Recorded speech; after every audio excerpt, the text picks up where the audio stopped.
Okay, so now we move on to analyzing the second derivative to determine concave up, concave down, and inflection points. I wrote down the original function, which was x squared over x minus 1, and the derivative of that, which we determined to be x squared minus 2x over x minus 1 quantity squared.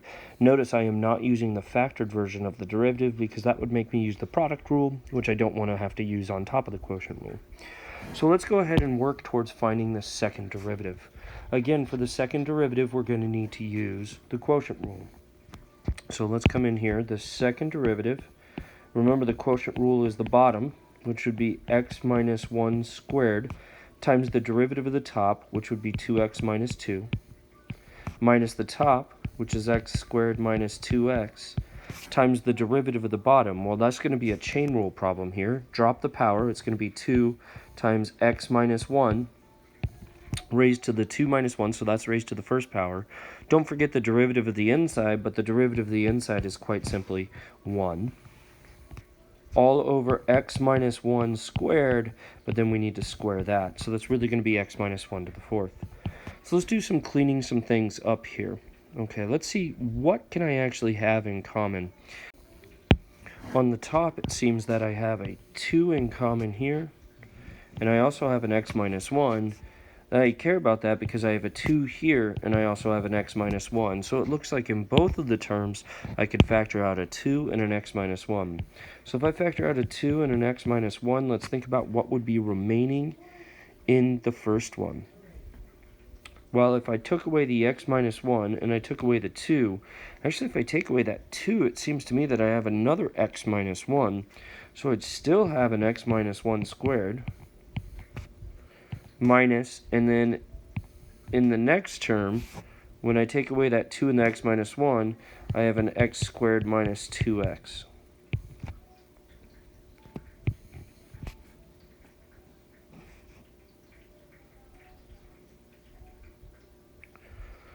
So all of this is over x minus 1 to the fourth, x minus 1 squared squared. I look at this, my x minus 1s, I can get rid of one of those, so that would now be x minus 1 cubed on bottom. And I'm going to go ahead and I'm going to clean up this inside in here. When I clean up that inside, I'm going to have to FOIL it. So what do I have? I'd have a 2, and then x minus 1 squared would be an x squared. It would be minus x, which is minus 2x, and then a negative 1 times negative 1 is a plus 1. I'm going to distribute the negative in the second half. So that would be a minus x squared, and be very careful here, it would be a plus 2x. And again, this is all over x minus 1 quantity cubed. Cleaning that up, it seems like the x squareds are going to cancel. Heck, even the 2x's cancel. The minus 2x and the positive 2x. So what am I ending up with on top? I'm ending up with a 3, and on bottom I have an x minus 1 cubed. Sorry, that's not a 3 on top, that's a 2 on top. 2 times 1 is 2. And then we have an x minus 1 cubed. So that's my second derivative function right here. And again, we want to find intervals of concave up and concave down. So what we're doing is looking at the possible inflection points. Possible inflection points, we need to consider where is that second derivative equal to 0, and where is that second derivative undefined. Okay, fractions equal to 0 only if the numerator equals 0. Well, the numerator is the number 2, which can never equal 0. So we don't have to worry about that. All we have to worry about is where is it undefined. Well, that's x minus 1 cubed equals 0. Take the cube root of both sides, you'd have x minus 1 equals 0. Add 1 to both sides, and you'd have x equals 1. So again, this is what we would say is a possible IP, but we know it's not possible IP. Again, going back to the original problem, the only reason this can't be an inflection point is because this point is not even part of the domain. You got to remember that this was our vertical asymptote. It is not even a number in the domain. So let's go ahead and look at this right here. We have the second derivative. We're breaking it up at 1. We know it's undefined there. We have our first interval being negative infinity to 1. Our second interval being 1 to infinity. We need to plug in our numbers into our second derivative. And our second derivative was 2 over x minus 1 quantity cubed. I'll choose the numbers 0 and 10. If I plug in a 0, I'd have a positive on top. I would have a negative on bottom, which would give me a negative. If I plugged in a 10, I'd have a positive on top, and I'd have a 10 minus 1 is 9 cubed is a positive on bottom, which is positive. So it's negative to positive. That tells me that my function, f of x, is concave down in the first interval and concave up in the second interval. And again, even though it changes concavity when x equals 1, we cannot say that's an inflection point because it is not defined at x equals 1.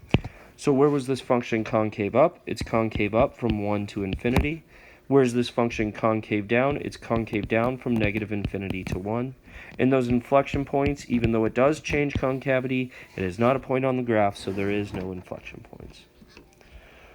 Okay, so what are we going to do at this point in time? Now we want to sketch a rough sketch. Remember, our y value here, our y-axis, is going to be pretty ridiculous. We don't really care about that y-axis too much. We do want to kind of draw it to scale, but it doesn't have to be near the scale of the x-axis.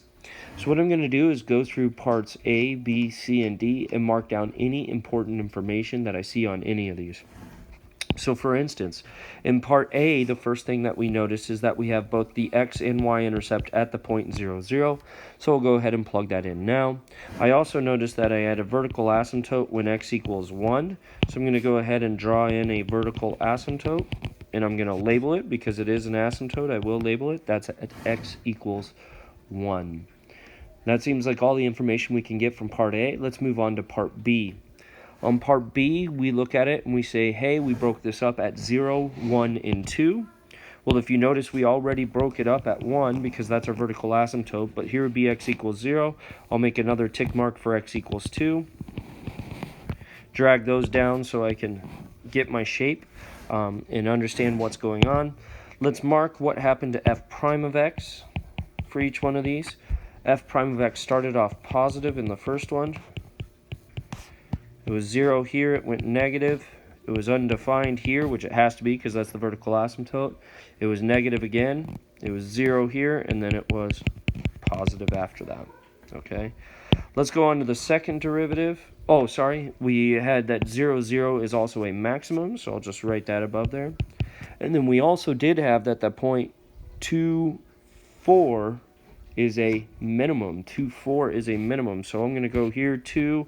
I'm just going to make this up right here. I'll say this is the point 2, 4. And that is a minimum as well. That looks weird right now, but we'll see what happens in just a second.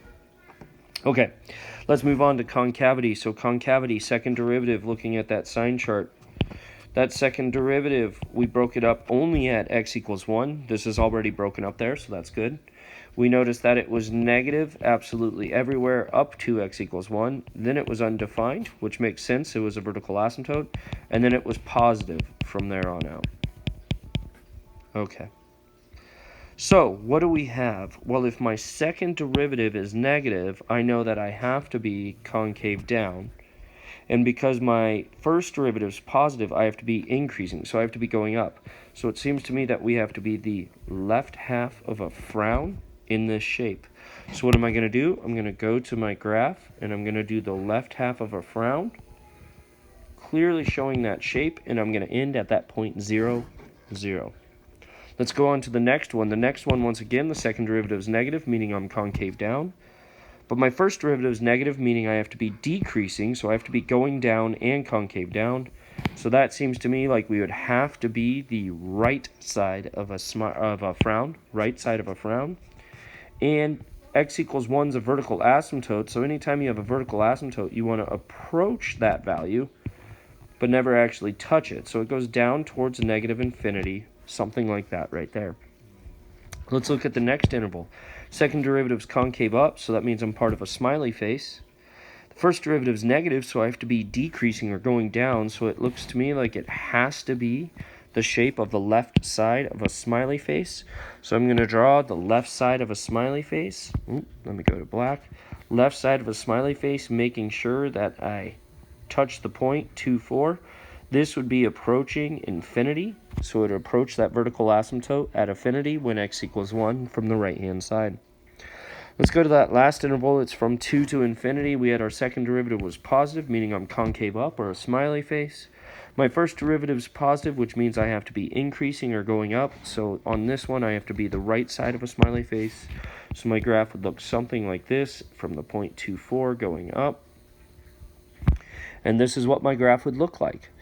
So again, my y values aren't too accurate here, but that doesn't matter. What I care about is the behavior and the shape of the graph. When do I have maxes, mins? When am I which shape, depending on the first derivative and second derivative.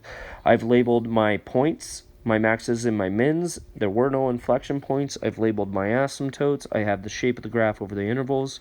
So this is going to give me everything that I need to know. Again, to analyze a function, always analyze the original function, which gives you domain. It gives you x-intercepts, y-intercepts. It could give you horizontal and vertical asymptotes for rational functions. Then you analyze the derivative, which gives you increasing, decreasing, maxes, and mins. You analyze the second derivative, which gives you concave up, concave down inflection points. You put it all together, you determine the exact shape of the graph, and then sketch a rough graph of it right there.